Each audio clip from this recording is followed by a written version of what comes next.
You ask Tiger to solve.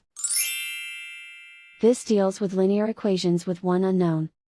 The final result is n equals 3. Let's solve it step by step. Group all n terms on the left side of the equation. Subtract 7n from both sides. Group like terms.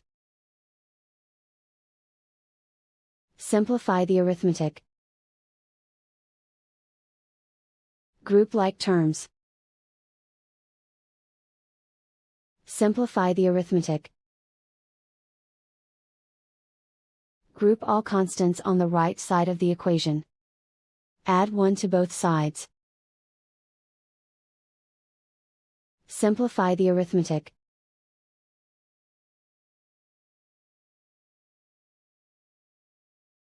Isolate the n. Divide both sides by -2. Cancel out the negatives. Simplify the fraction.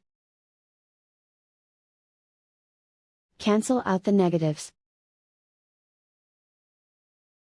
Find the greatest common factor of the numerator and denominator. Factor out and cancel the greatest common factor. And so the final result is n equals 3.